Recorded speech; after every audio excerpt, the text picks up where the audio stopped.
With authority comes responsibility. The more authority you are given, the more potential for both good and evil you have. Those who will rule with him for the ages will know this responsibility of the most profound kind. No man stands alone, and every human failure or victory resonates far beyond our comprehension, even to the generations to come. I couldn't help reflecting on the beautiful and articulate phrases that this man had written. He was the epitome of a wordsmith, a craftsman who turned words into works of art. But here, he was speaking as a common man, without the flair for which his writings were so well known.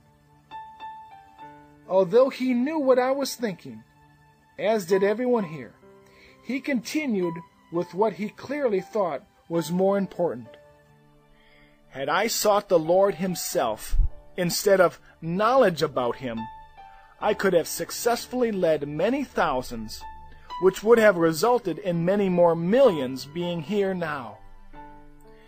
Anyone who understands the true nature of authority would never seek it. They would only accept it when they knew they were yoked with the Lord, the only one who can carry authority without stumbling. Never seek influence for yourself, but only seek the Lord and be willing to take up his yoke. My influence did not feed your heart, but rather your pride and knowledge. How can I know I'm not doing the same thing? I asked, as I began to think of my own writings. Study to show yourself approved unto God, not men, he replied, as he walked back into the ranks. Before disappearing, he turned, and with the slightest smile offered me one last bit of advice. And do not follow me. Higher ranks. In this first multitude, I saw many other men and women of God, both from history and my own time. I stopped and talked to many of them, and was shocked that so many I expected to be in the highest positions were instead in the lowest rank in the kingdom. Many shared the same basic story. They had fallen to the deadly sin of pride after their great victory, or fallen to jealousy when other men were anointed as much as they were. Others had fallen to lust, discouragement, or bitterness near the end of their lives, and had to be taken before they crossed the line into perdition. They all gave me the same warning. The higher the spiritual authority that you walk in, the further you can fall if you are without love and humility. As I continued toward the judgment seat, I began to pass those who were of higher rank in the kingdom. After many more veils had been stripped away from me by meeting those who had stumbled over the same problems I had, I began to meet some who had overcome. I met couples who had served the Lord and each other faithfully to the end.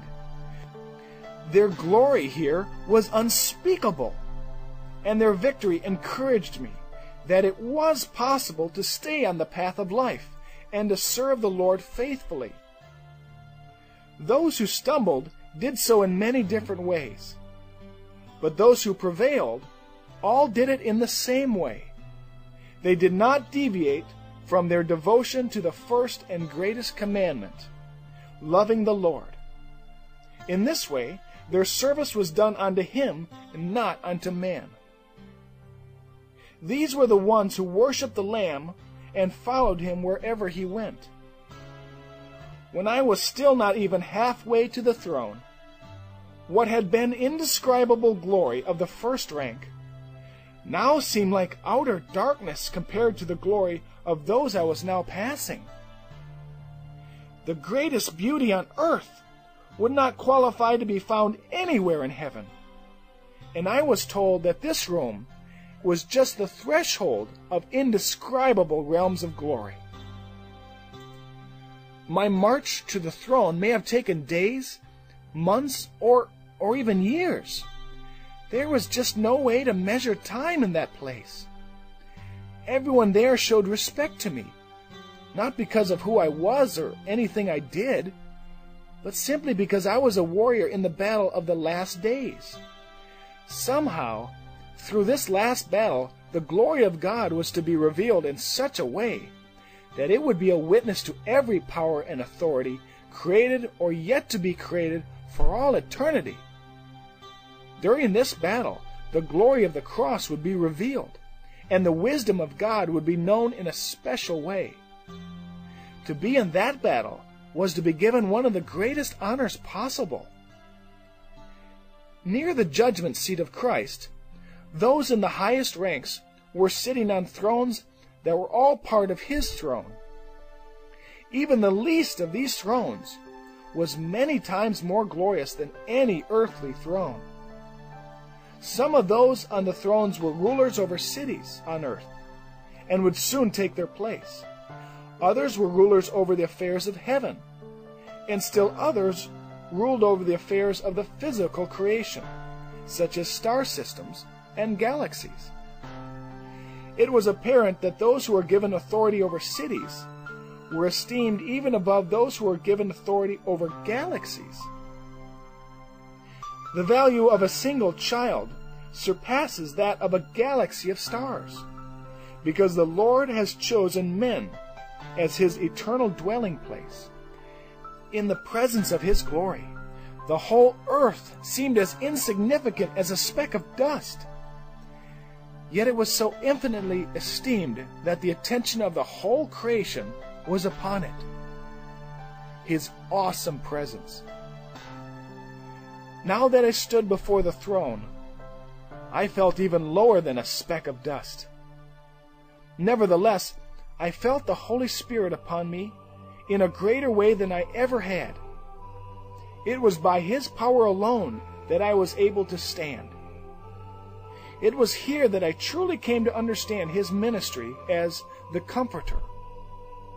He had led me through the entire journey, even though for the most part I had been unaware of His presence. The Lord was both more gentle and more terrible than I had ever imagined. In Him I saw wisdom, who had accompanied me on the mountain. I somehow also felt the familiarity of many of my friends on earth, which I understood to be because He had often spoken to me through them. I also recognized Him as the one I had often rejected when He had come to me in others. I saw both the lion and the lamb, the shepherd and the bridegroom, but most of all I saw Him as the judge. Even in the Lord's awesome presence, the Comforter was so mighty with me that I was comfortable. It was clear that the Lord in no way wanted me to be uncomfortable. He only wanted me to know the truth, and human words are not adequate to describe either how awesome or how revealing it is to stand before Him. I had passed the point where I was concerned if the judgment was going to be good or bad. I just knew it would be right, and that I could trust my judge. At one point, the Lord looked toward the gallery of thrones around Him. Many were occupied, but many were empty. He then said, "These thrones are for the overcomers who have served me faithfully in every generation. My Father and I prepared them before the foundation of the world. Are you worthy to sit on one of these?" I remembered what a friend had once said. When the omniscient God asks you a question, it's not because He's seeking information. I looked at those who were now seated on the thrones. I could recognize some of the great heroes of the faith, but realized most of those seated had not even been well known on earth. Many of those on the thrones had been missionaries who expended their lives into obscurity. They had never cared to be remembered on earth, but wanted only to be remembered by Him.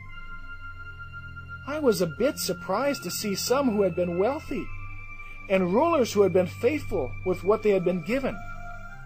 However, It seemed that faithful, praying women and mothers occupied more thrones than any other single group.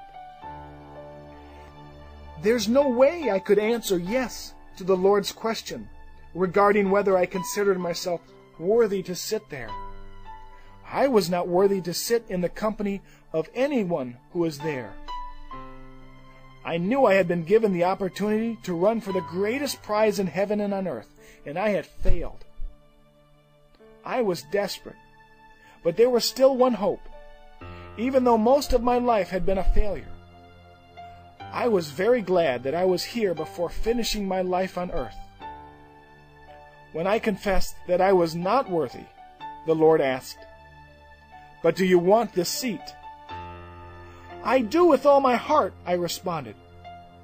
The Lord then looked at the galleries and said, "Those empty seats could have been filled in any generation.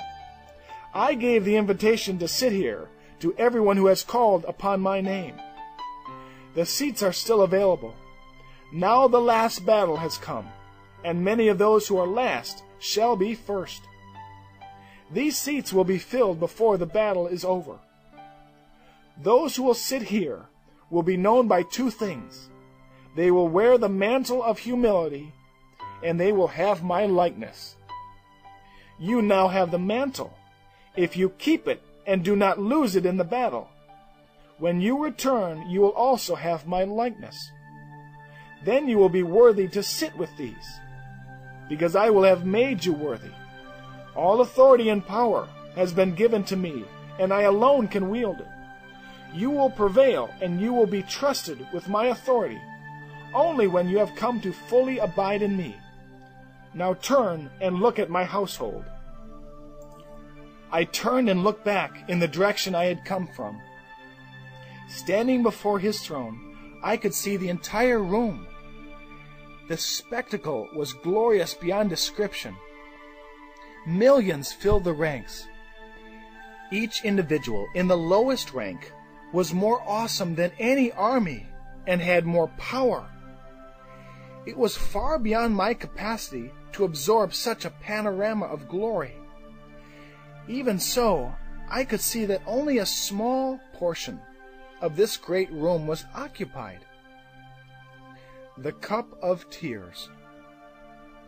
I then looked back at the Lord and was astonished to see tears in his eyes. He had wiped the tears away from every eye here except his own. As a tear ran down his cheek, he caught it in his hand and he offered it to me. "This is my cup. Will you drink it with me?" There was no way I could refuse him. As the Lord continued to look at me, I began to feel his great love.